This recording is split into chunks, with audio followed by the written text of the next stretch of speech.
नमस्कार दोस्तों, आप सुन रहे हैं द इमॉर्टल्स ऑफ मेलुहा यानी मेलुहा के अमर का हिंदी ऑडियो संस्करण, जो अमीश त्रिपाठी द्वारा रचित शिव त्रयी श्रृंखला की पहली और अत्यंत लोकप्रिय कड़ी है। यह कहानी एक ऐसे आम इंसान की है जो अपने साहस, करुणा और न्यायप्रियता से ईश्वर बन जाता है, एक योद्धा जो इतिहास नहीं बल्कि भविष्य की दिशा तय करता है। यह महाकाव्य हमें उस धरातल पर ले चलता है जहां धर्म, राजनीति, प्रेम और युद्ध के बीच इंसान को सत्य की खोज में जूझना पड़ता है। इस रोमांचक यात्रा में हम मिलते हैं शिव से, जो बर्फीली वादियों से मेलुहा की जमीन पर उतरता है, और यहीं से शुरू होती है एक देवता बनने की अनोखी कहानी। तो आइए डूबते हैं एक ऐसे गाथा में जो आपको सोचने पर मजबूर कर देगी कि क्या भगवान जन्म से होते हैं या कर्म उन्हें देवता बनाते हैं बहुत समय पहले। इतिहास और किंवदंतियों की सीमाओं के पार, तिब्बत की ऊंचाई पर स्थित मानसरोवर झील के पास मेलुहा की गूंज अब तक नहीं पहुंची थी। वहां का एक वीर योद्धा शिव अपने गोत्र के लोगों के साथ बर्फीले तूफानों और घातक हमलों से जूझता जीवन जी रहा था। वे सभ्यता से दूर, निरंतर संघर्ष में लिप्त एक जुझारू जनजाति थे, जिनके जीवन में शांति का नामोनिशान नहीं था। लेकिन शिव के मन में कहीं गहरे एक बेचैनी थी। क्या यही जीवन है? क्या इसी को जीना कहते हैं? क्या इसके आगे कोई और दुनिया नहीं? तभी एक दिन मेलुहा के एक राजदूत नंदी नामक एक विनम्र सैनिक शिव के पास प्रस्ताव लेकर पहुंचा। नंदी ने कहा, हम तुम्हें और तुम्हारे लोगों को मेलुहा आमंत्रित करना चाहते हैं, एक ऐसी भूमि जहां नियम, व्यवस्था और समृद्धि है। वहां न तुम्हें दुश्मनों से लड़ना पड़ेगा, न भूख से तड़पना पड़ेगा। शिव पहले हिचकिचाया, लेकिन फिर कुछ सोचकर मान गया। शायद वह इसी अवसर की प्रतीक्षा कर रहा था। उसके मन में आशा की एक किरण जगी कि हो सकता है मेलुहा वही स्थान हो जहां वह अपने लोगों के लिए एक शांतिपूर्ण जीवन खोज सके। और इस प्रकार शुरू होती है एक ऐसी यात्रा जो इतिहास नहीं, एक भाग्य बन जाती है। मेलुहा पहुंचने पर शिव और उसकी जनजाति को वहां के नियमों, स्वच्छता, अनुशासन और वैज्ञानिक व्यवस्था से गहरा आश्चर्य हुआ। चारों ओर समृद्धि और शांत जीवन था। हर व्यक्ति अपना कार्य ईमानदारी से कर रहा था। यह सभ्यता भगवान राम के सिद्धांतों पर आधारित थी, जिसे राम राज्य कहा जाता था। लेकिन मेलुहा भी पूरी तरह सुरक्षित नहीं था। वहां की भूमि पर खतरनाक चंदन गढ़ियों यानी नागाओं और चंद्रवंशियों का साया मंडरा रहा था। और फिर हुआ कुछ चमत्कारी। मेलुहा पहुंचने के बाद जब शिव ने सोमरस नामक एक औषधि का सेवन किया तो उसका गला नीला हो गया। लोग स्तब्ध रह गए। यह तो नीलकंठ है, यही तो है वह देवता जिसकी मेलुहा सदियों से प्रतीक्षा कर रहा था, जो मेलुहा को विनाश से बचाएगा, जो चंद्रवंशियों और नागाओं से युद्ध करेगा। धीरे धीरे शिव को समझ आने लगा कि वह अब केवल एक योद्धा नहीं रहा, अब वह एक प्रतीक बन चुका है, न्याय का प्रतीक, राम राज्य के रक्षक और मेलुहा के भविष्य का निर्माता। लेकिन शिव के मन में सवाल उठते रहे, क्या मैं सच में वह नायक हूं जिसकी वे प्रतीक्षा कर रहे थे, या फिर यह सब कोई गहरी राजनीति है? क्या यह भाग्य है या कोई गढ़ी गई योजना? इन प्रश्नों के बीच शिव की मुलाकात हुई एक असाधारण महिला से, सती, जो कि मेलुहा के राजा दक्ष की पुत्री थी। सती सुंदरी थी, लेकिन उससे भी ज्यादा जटिल और पीड़ित एक विकला यानी अछूत घोषित की गई स्त्री, जो समाज के नियमों के कारण अपने अधिकारों से वंचित थी। शिव सती की सुंदरता से ही नहीं बल्कि उसकी साहसिकता, आत्मसम्मान और करुणा से भी आकर्षित हुआ। उन दोनों की मुलाकातें धीरे धीरे प्रेम में बदलने लगीं। लेकिन यह प्रेम आसान नहीं था। सती की सामाजिक स्थिति, उसकी पीड़ा और शिव का स्वयं के बारे में असमंजस इस रिश्ते को कठिन बना देते हैं। लेकिन शिव ने न केवल सती को स्वीकार किया बल्कि उसकी स्थिति के खिलाफ आवाज उठाई, समाज के नियमों को चुनौती दी और उसे उसकी पहचान लौटाने का संकल्प लिया। इसी दौरान मेलुहा पर चंद्रवंशियों द्वारा भीषण आक्रमण हुआ। यह आक्रमण केवल सैन्य शक्ति का नहीं बल्कि वैचारिक टकराव का था। मेलुहा की परंपराएं बनाम चंद्रवंश की आजादी की भावना। शिव अब दो विचारधाराओं के बीच खड़ा था। एक ओर मेलुहा के नियम, अनुशासन और धार्मिक आस्था, दूसरी ओर चंद्रवंशियों की स्वच्छंदता, स्वतंत्रता और विज्ञान। शिव को अब निर्णय लेना था कि वह किस ओर खड़ा होगा। क्या वह आंख मूंद कर मेलुहा के धर्म और प्रतीक बनकर युद्ध करेगा, या सच्चाई को खोजने की कोशिश करेगा, भले ही वह मेलुहा की व्याख्या से अलग हो। सदियों पुरानी सिंधु घाटी सभ्यता की गोद में बसा था मेलुहा, एक आदर्श राज्य जहां अनुशासन, नियम, विज्ञान और धर्म में एक साथ चलते थे। यह सभ्यता भगवान राम द्वारा स्थापित की गई थी, जिसे मेलुहा के लोग स्वर्ग मानते थे। परंतु समय बीतते बीतते मेलुहा के इस संतुलन को संकट ने घेर लिया। एक ओर सरयू नदी सूख रही थी, दूसरी ओर चंद्रवंशी और नागा जाति मेलुहा वासियों पर आक्रमण कर रही थी। इस कठिन समय में मेलुहा को अपने उद्धारक की तलाश थी नीलकंठ की, और इस यात्रा की शुरुआत होती है कैलाश की बर्फीली घाटियों से, जहां शिव नाम का एक तिब्बती योद्धा अपने गोत्र के साथ रहता था। शिव, एक महान योद्धा, अपने कबीले गुणों के साथ बर्फीले क्षेत्र में संघर्षमय जीवन जी रहा था। लगातार होने वाले युद्धों, जीवन की कठिनाइयों और अपने लोगों के लिए एक बेहतर भविष्य की खोज में वह भटक रहा था। तभी मेलुहा के एक अधिकारी नंदी शिव को मेलुहा आने का प्रस्ताव देता है। नंदी मेलुहा के देवगुरु बृहस्पति का संदेश लेकर आया था, जो उत्तरी भारत में बसे इन कबीलाई लोगों को अपने राज्य में बसाना चाहते थे, ताकि उन्हें सभ्यता की छाया मिले और मेलुहा को सैन्य शक्ति। शिव अपने कबीले के साथ मेलुहा की ओर रवाना होता है। यात्रा कठिन होती है, लेकिन जैसे जैसे शिव मेलुहा की ओर बढ़ता है, एक नई दुनिया के दर्शन होते हैं। स्वच्छ नगर, अनुशासित नागरिक, उत्तम चिकित्सा प्रणाली और एक आदर्श सामाजिक व्यवस्था।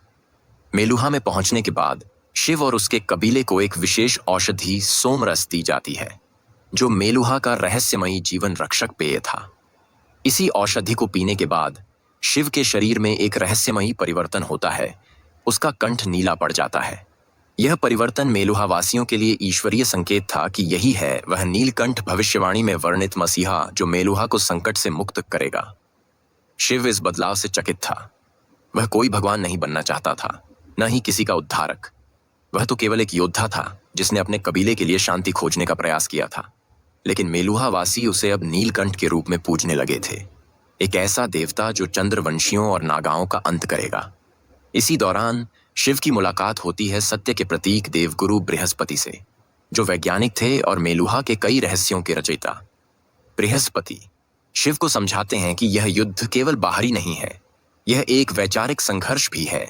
मेलुहा के सिद्धांत बनाम चंद्रवंशियों की स्वतंत्रता की भावना।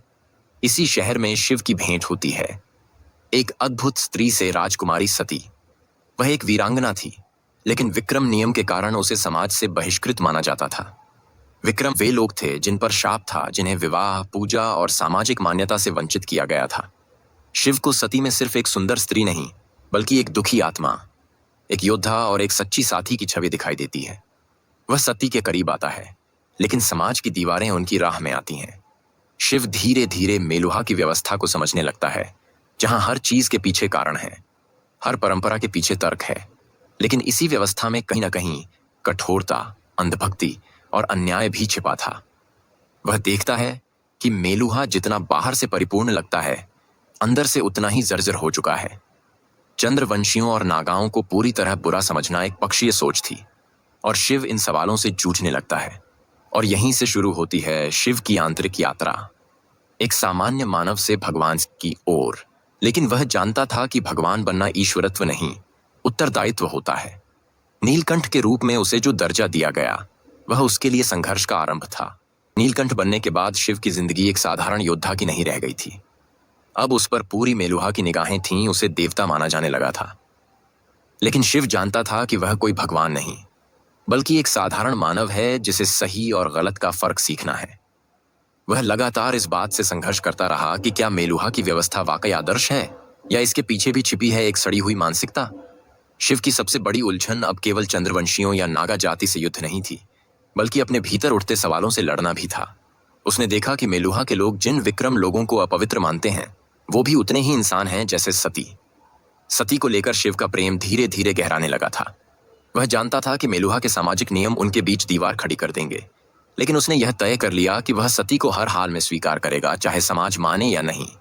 एक दिन शिव को यह बताया गया कि चंद्रवंशी एक नई साजिश की तैयारी कर रहे हैं, और उनका अगला निशाना मेलुहा की राजधानी देवगढ़ हो सकता है। इसी दौरान एक बहुत ही गंभीर और दुखद घटना होती है। देवगुरु बृहस्पति अचानक एक विस्फोट में लापता हो जाते हैं। उनके शोध संस्थान में धमाका होता है, और हर कोई मान लेता है कि वह मारे जा चुके हैं। यह घटना न केवल वैज्ञानिक समुदाय को झकझोर देती है, बल्कि शिव को भी अंदर तक तोड़ देती है, क्योंकि बृहस्पति उसके मार्गदर्शक और मित्र बन चुके थे। इस दुहक के बीच सती भी एक नई लड़ाई से गुजर रही थी। उसे पता चला कि उसका बेटा गणेश अब जीवित है, जिसे जन्म के बाद ही विक्रम नियमों के कारण त्याग दिया गया था।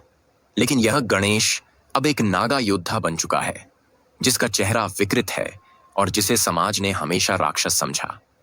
सती का यह दर्द शिव को बेचैन कर देता है। अब शिव के सामने सवाल यह था, क्या नागा वाकई शत्रु हैं या वे केवल समाज के द्वारा ठुकराए गए लोग हैं? इस गुत्थी को सुलझाने से पहले शिव को युद्ध भूमि पर उतरना पड़ा। एक बड़ी लड़ाई शुरू होती है मेलुहा वासी बनाम चंद्रवंशी। इस युद्ध में शिव नेतृत्व करता है और उसकी रणनीतियों के कारण मेलुहा की सेना को विजय मिलती है। लेकिन इस युद्ध का अंत बहुत अजीब होता है। शिव शत्रु पक्ष की राजकुमारी आनंदमयी को बंदी बनाकर लाता है, जो चंद्रवंशियों की युवराजी थी। लेकिन आनंदमयी कोई क्रूर रानी नहीं थी, बल्कि वह तो न्याय की पक्षधर और विवेकशील महिला थी। उसके साथ संवाद के दौरान शिव को समझ आने लगता है कि मेलुहा और चंद्रवंशियों के बीच का द्वंद्व शायद उतना सीधा नहीं है जितना उसे समझाया गया था। शिव को इस बात का भी ज्ञान होता है कि सोमरस, वह दिव्य औषधि जो मेलुहा वासियों को दीर्घायु और रोग मुक्त बनाती है, शायद उसी संकट का मुख्य कारण है। नागा जाति के अधिकतर लोग सोमरस की दुष्प्रभाव के कारण शारीरिक विकृति के शिकार हुए हैं, और यही कारण है कि मेलुहा ने उन्हें समाज से बहिष्कृत कर दिया। अब शिव के सामने एक कठिन निर्णय था। क्या वह उसी व्यवस्था का पालन करे जो इसके निधि सामने दोषपूर्ण प्रतीत हो रही है? क्या वह भगवान बनकर चुपचाप लोगों की पूजा स्वीकार करे, या एक जिम्मेदार नेता बनकर व्यवस्था की बुनियाद हिला दे? इन्हीं विचारों में उलझा शिव एक रात महादेव की गहराइयों में डूब जाता है।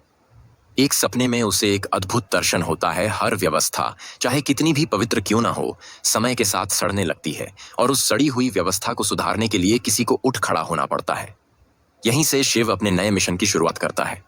वह तय करता है कि नीलकंठ के रूप में उसकी भूमिका केवल मेलुहा को बचाना नहीं है, बल्कि न्याय के लिए लड़ना है, चाहे वह चंद्रवंशी हो, नागा हो या स्वयं मेलुहा। शिव अब केवल एक योद्धा नहीं था, वह एक विचार बन चुका था। एक ऐसा विचार जो सत्य, करुणा और बदलाव का प्रतीक था। लेकिन उसका यह सफर अब भी शुरू ही हुआ था। उसे अब उस सच्चाई तक पहुंचना था जो सदियों से दबा दी गई थी, नागाओं की वास्तविकता, बृहस्पति की मृत्यु का रहस्य और सोमरस की सच्ची प्रकृति। मेलुहा की भूमि पर अब एक नई शांति छाई थी। युद्ध थम चुका था, लेकिन शिव के भीतर एक और जंग चल रही थी। एक जंग अपने विचारों से, अपने विश्वासों से, और उस व्यवस्था से जो अब उसे कमजोर और सड़ी हुई दिख रही थी। जब उसने नागा जाति के बारे में अधिक जानना शुरू किया तो वो चौंक गया। ये वो लोग थे जिन्हें मेलुहा ने विकृत कहकर बहिष्कृत किया था, लेकिन वास्तव में ये तो सिर्फ प्राकृतिक या सोमरस के प्रभाव से विकृत हुए इंसान थे, जिनमें उतनी ही भावनाएं थीं जितनी एक आम मानव में होती हैं। उसी दौरान एक ऐसा रहस्य खुला जिसने सती और शिव के जीवन को पूरी तरह बदल दिया। एक दिन एक नागा योद्धा, जो लंबे समय से मेलुहा के काफिलों पर छिपकर हमला करता रहा था, अचानक शिव के सामने आ खड़ा हुआ। लेकिन यह हमला नहीं, एक भेंट थी, एक सच्चाई को उजागर करने की शुरुआत। यह नागा और कोई नहीं, गणेश था, सती का त्यागा हुआ पुत्र। शिव के सामने अब उसका सौतेला बेटा खड़ा था, जिसे देखकर सती की आंखें छलक पड़ीं। एक मां जिसे समाज ने मजबूर किया कि वह अपने विकृत पुत्र को त्याग दे, आज उसे फिर से गले लगाने का साहस जुटा चुकी थी। गणेश के साथ एक और रहस्यमयी नागा युवती भी थी, काली, एक गूढ़ और प्रभावशाली स्त्री जो अपनी काली त्वचा और 4 भुजाओं के कारण समाज से बहिष्कृत कर दी गई थी। लेकिन शिव को ये दोनों नागा न केवल निर्दोष बल्कि बुद्धिमान और संवेदनशील प्रतीत हुए। यहीं से शिव के भीतर चल रहा संशय एक दिशा पाने लगा। शायद असली अन्याय उन्हीं के साथ हुआ था जिन्हें अब तक मेलुहा राक्षस समझता रहा। गणेश और काली के माध्यम से शिव को नागाओं की असली दुनिया का पता चलता है। ये लोग काशी, पंचवटी और अन्य छिपी हुई जगहों पर रहते हैं, मेलुहा से दूर, लेकिन कभी शांत नहीं रहे। उनका जीवन बदले और दर्द के बीच झूलता रहा, और उनका लक्ष्य एक ही था, अपनी अस्मिता को साबित करना और उस समाज को आईना दिखाना जिसने उन्हें राक्षस बना दिया। शिव यह सब सुनकर आक्रोशित होता है, लेकिन साथ ही वह यह भी जानता है कि हर सच को समझने से पहले उसे गहराई से जांचना पड़ता है। उसने तय कर लिया, वह नागाओं से लड़ेगा नहीं, बल्कि उनके साथ बैठेगा, सच जानेगा। इसके लिए उसने एक गुप्त यात्रा शुरू की, जिसमें सती, गणेश और कुछ विश्वासी सैनिक उसके साथ थे। इस यात्रा में शिव को अनेक ऐसे संकेत और सूत्र मिले जो उसे एक बहुत बड़ी साजिश की ओर ले जा रहे थे।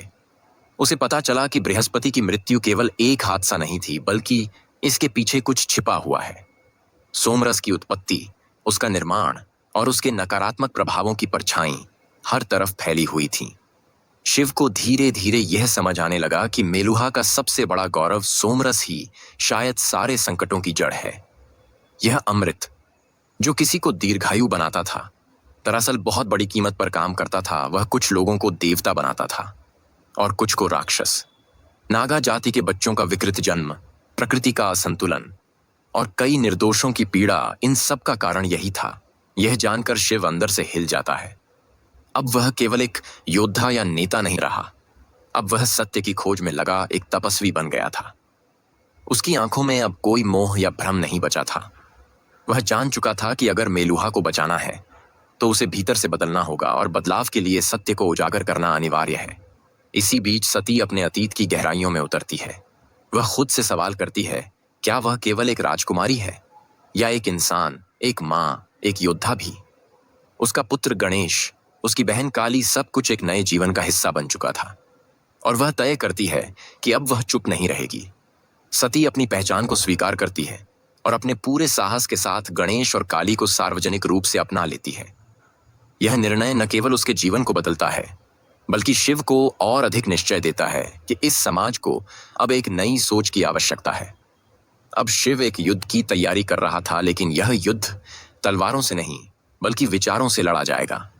उसका अगला कदम था पंचवटी नागाओं की राजधानी, जहां उसे और अधिक सच्चाइयां मिलेंगी और शायद वह व्यक्ति भी जिसे उसने कभी गुरु माना था, बृहस्पति। कहानी अब उस मोड़ पर पहुंच चुकी थी जहां शत्रु और मित्र के बीच की रेखा धुंधली पड़ गई थी। नैतिकता और नीति की लड़ाई अब सामने थी। शिव जान चुका था कि यदि वह सचमुच नीलकंठ है तो उसकी सबसे बड़ी परीक्षा अब भी बाकी है। पंचवटी की यात्रा शिव और उसके साथियों के लिए केवल एक भौगोलिक बदलाव नहीं था, यह एक आध्यात्मिक परिवर्तन था। जैसे जैसे वे नागाओं की राजधानी की ओर बढ़ते गए, शिव का मन और अधिक स्थिर, अधिक स्पष्ट होता गया। रास्ते में उन्हें नागा सभ्यता की झलक मिली, वह सभ्यता जो मेलुहा द्वारा बहिष्कृत थी, लेकिन जिसने अपने भीतर एक सुसंस्कृत, अनुशासित और वैज्ञानिक दृष्टिकोण वाला समाज विकसित कर लिया था। पंचवटी पहुंचकर शिव का स्वागत उसी गंभीरता और सम्मान के साथ हुआ जैसे कोई राजा किसी ऋषि को करता है। वहां उसने देखा कि नागा कोई दैत्य नहीं थे, बल्कि विवशता के शिकार, विवेकशील और आत्मनिर्भर लोग थे जो मेलुहा की असमान नीतियों का परिणाम थे।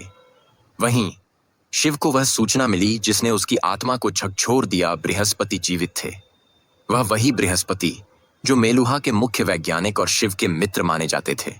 वर्षों पहले जिन्हें मृत मान लिया गया था, वह नागाओं के साथ रहकर एक बड़ी सच्चाई पर काम कर रहे थे।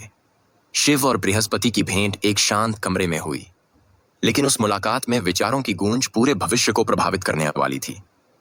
बृहस्पति ने शिव को बताया कि सोमरस, जिसे मेलुहा जीवन का वरदान मानता है, वास्तव में प्राकृतिक असंतुलन का कारण बन रहा है। उसके निर्माण में अपार जल और संसाधनों की खपत होती है और उसका अपशिष्ट नदी में जाकर जनजीवन को विकृत करता है। बृहस्पति की बातों से शिव को झटका लगा। वह देवों की तरह पूजे जाने वाले सोमरस को नष्ट करने का विचार अब मन में पलने लगा। अब वह न केवल नागाओं को समझ चुका था, बल्कि मेलुहा की व्यवस्था की भी तह तक जा पहुंचा था। इसी बीच एक और संकट सिर उठाने लगा, डाकुओं के हमले, विद्रोहियों की हलचल और स्वार्थी राजनीतिज्ञों की चालें। लेकिन इस बार शिव अकेला नहीं था। उसके पास सती थी, एक निडर स्त्री जो अब सिर्फ रानी नहीं, योद्धा बन चुकी थी। गणेश और काली थे जिन्होंने उसे सच्चाई से रूबरू करवाया, और बृहस्पति था जिसने उसे वैज्ञानिक और नैतिक दृष्टि दी। अब शिव का मार्ग स्पष्ट था। वह जान चुका था कि नीलकंठ बनना केवल एक संयोग नहीं था, बल्कि एक दायित्व था। उसे समाज को वह दिशा देनी थी जो धर्म और मानवता के बीच संतुलन बना सके, और इसके लिए उसे एक निर्णायक युद्ध लड़ना था। एक ऐसा युद्ध जो तलवार से नहीं, बल्कि निर्णय, साहस और सत्य से लड़ा जाएगा। पंचवटी से लौटते समय शिव ने अपने मन में संकल्प ले लिया था, सोमरस का अंत अब सत्य की एक आवश्यक है, चाहे इसके लिए उसे देवताओं से ही क्यों न लड़ना पड़े। मेलुहा और चंद्रवंशियों के बीच हुए युद्ध के बाद शिव के भीतर एक नई चेतना जाग उठी। युद्ध के मैदान में उसने सिर्फ हथियारों की आवाज नहीं सुनी, बल्कि इंसानियत के क्रंदन को भी महसूस किया। चंद्रवंशी सभ्यता को जानने के बाद शिव को यह स्पष्ट हो गया कि न तो मेलुहा पूर्णतया सही है और न ही चंद्रवंशी पूरी तरह गलत। दोनों ही सभ्यताएं अपने अपने धर्म, परंपरा और दृष्टिकोण के अनुसार जीवन जी रही थीं। युद्ध के कारण हजारों निर्दोष मारे जा रहे थे, जबकि असली समस्या कहीं और छिपी थी, नागाओं के रहस्यमय हमले और सोमरस के उपयोग का दुष्परिणाम। शिव अब एक योद्धा से बढ़कर शांति दूत बनने को आतुर था। वह जान चुका था कि जब तक सच्चे कारणों को उजागर नहीं किया जाएगा, तब तक युद्ध कभी खत्म नहीं होंगे। इसी दौरान उसे पता चला कि मेलुहा की वैज्ञानिक संस्कृति, विशेष रूप से सोमरस निर्माण की प्रक्रिया, अब पर्यावरण और मानवता दोनों के लिए हानिकारक हो चुकी है। ब्रह्मा की संहिता में वर्णित नियमों के अनुसार किसी भी तकनीक का उपयोग तब तक ही उचित होता है जब तक उसका परिणाम मानवता के लिए हितकारी हो। शिव ने अब निश्चय किया कि वह उस गुप्त शक्ति को रोकेगा जो इस संतुलन को बिगाड़ रही है। इन सब के बीच शिव और सती के रिश्ते में गहराई आई। वे अब पति पत्नी बन चुके थे और सती की बहादुरी, धैर्य और त्याग ने शिव के हृदय में उसके लिए अपार सम्मान भर दिया। सती केवल एक योद्धा नहीं, बल्कि वह स्त्री थी जिसने सामाजिक बंधनों से ऊपर उठकर अपने अस्तित्व को स्वीकारा था। वहीं पार्वती, जो सती का दूसरा नाम है, शिव की चेतना की साक्षात प्रतिमा बन गई। सती के साथ मिलकर शिव ने अपने लक्ष्य को स्पष्ट किया, एक ऐसा समाज बनाना जहां न्याय, सच्चाई और करुणा तीनों का स्थान हो। अब शिव की यात्रा केवल एक दुश्मन को हराने की नहीं थी, बल्कि धर्म की पुनर्परिभाषा की थी। वह धर्म जो किसी वर्ग या वर्ण से नहीं, बल्कि मानवता की सेवा और सच्चाई से जन्म लेता है। मेलुहा और चंद्रवंशियों के बीच हुए युद्ध के बाद शिव के भीतर एक नई चेतना जाग उठी। युद्ध के मैदान में उसने सिर्फ हथियारों की आवाज नहीं सुनी, बल्कि इंसानियत के क्रंदन को भी महसूस किया। चंद्रवंशी सभ्यता को जानने के बाद शिव को यह स्पष्ट हो गया कि न तो मेलुहा पूर्णतया सही है और न ही चंद्रवंशी पूरी तरह गलत। दोनों ही सभ्यताएं अपने अपने धर्म, परंपरा और दृष्टिकोण के अनुसार जीवन जी रही थीं। युद्ध के कारण हजारों निर्दोष मारे जा रहे थे, जबकि असली समस्या कहीं और छिपी थी, नागाओं के रहस्यमय हमले और सोमरस के उपयोग का दुष्परिणाम। शिव अब एक योद्धा से बढ़कर शांति दूत बनने को आतुर था। वह जान चुका था कि जब तक सच्चे कारणों को उजागर नहीं किया जाएगा, तब तक युद्ध कभी खत्म नहीं होंगे। इसी दौरान उसे पता चला कि मेलुहा की वैज्ञानिक संस्कृति, विशेष रूप से सोमरस निर्माण की प्रक्रिया, अब पर्यावरण और मानवता दोनों के लिए हानिकारक हो चुकी है। ब्रह्मा की संहिता में वर्णित नियमों के अनुसार किसी भी तकनीक का उपयोग तब तक ही उचित होता है जब तक उसका परिणाम मानवता के लिए हितकारी हो। शिव ने अब निश्चय किया कि वह उस गुप्त शक्ति को रोकेगा जो इस संतुलन को बिगाड़ रही है। इन सब के बीच शिव और सती के रिश्ते में गहराई आई। वे अब पति पत्नी बन चुके थे और सती की बहादुरी, धैर्य और त्याग ने शिव के हृदय में उसके लिए अपार सम्मान भर दिया।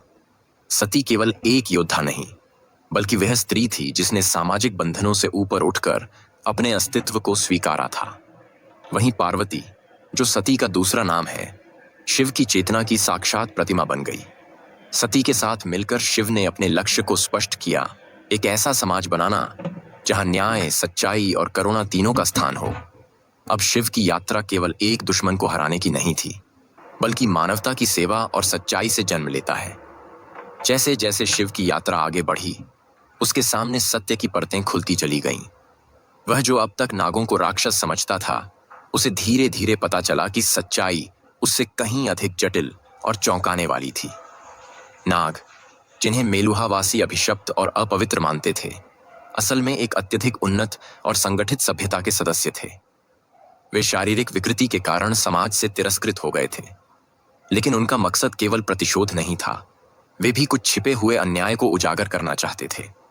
शिव को यह भी ज्ञात हुआ कि नागों का नेता गणेश कोई और नहीं, बल्कि सती का पुत्र था, जिसे एक समय समाज और खुद सती ने भी मृत मान लिया था। यह रहस्य सामने आते ही शिव और सती दोनों के जीवन में भावनात्मक उथल पुथल मच गई। वहीं नागों की रानी काली, सती की बहन निकली, यह तथ्य और भी गहरा सदमा लेकर आया। इन कड़ियों से शिव को यह स्पष्ट हुआ कि मेलुहा के आदर्श और सिद्धांत, विशेषकर सोमरस पर आधारित जीवन शैली, अब नैतिक रूप से टिकाऊ नहीं रह गई है। सोमरस का उपयोग दीर्घायु के लिए किया जाता था, लेकिन इसके निर्माण से उपजने वाला अपशिष्ट पर्यावरण और स्वास्थ्य के लिए विनाशकारी सिद्ध हो रहा था। शिव अब समझ चुका था कि असली राक्षस कोई व्यक्ति या जाति नहीं, बल्कि वह व्यवस्था है जो अन्याय और अंधश्रद्धा को संस्थागत रूप देती है। धर्म के नाम पर अत्याचार करना ही असली अधर्म है। उसने निश्चय किया कि अब वह युद्ध नहीं, बल्कि क्रांति करेगा, एक वैचारिक क्रांति जो धर्म को फिर से परिभाषित करेगी। कहानी का उत्कर्ष तब आता है जब शिव अपनी नीली कंठधारी पहचान को सिर्फ एक चिन्ह मानकर छोड़ देता है और असली युद्ध को पहचानता है, उस झूठे सत्य के विरुद्ध जो वर्षों से लोगों को भ्रम में डाले हुए हैं। सती और शिव का मिलन, गणेश और काली की स्वीकृति और नागों के प्रति नजरिया बदलना, यह सब संकेत है कि परिवर्तन संभव है, यदि साहस हो तो दोस्तों, यह थी द इमॉर्टल्स ऑफ मेलुहा की विस्तार पूर्वक हिंदी सारांश। एक ऐसी कहानी जो आपको केवल पौराणिकता नहीं बल्कि मानवता और विचारशीलता से जोड़ती है। शिव की यह यात्रा सिर्फ मेलुहा के लोगों के लिए नहीं, हमारे लिए भी एक आईना है जहां हम अपने भीतर झांकते हैं और धर्म व अधर्म की वास्तविक परिभाषा को समझने की कोशिश करते हैं। यह महाकथा यहीं समाप्त नहीं होती। आगे और भी कई रहस्य हैं, कई युद्ध हैं और शिव के निर्णयों से पूरी सभ्यता का भविष्य बदलने वाला है। अगर आपको यह यात्रा प्रेरणादायक लगी हो तो अगली कड़ी the secret of the Nagas में हम फिर मिलेंगे, जहां सच्चाई की परतें और गहराई में छुपे उत्तर आपका इंतजार कर रहे हैं। अगर आपको यह ऑडियो पसंद आया हो तो इसे लाइक, शेयर और सब्सक्राइब जरूर करें।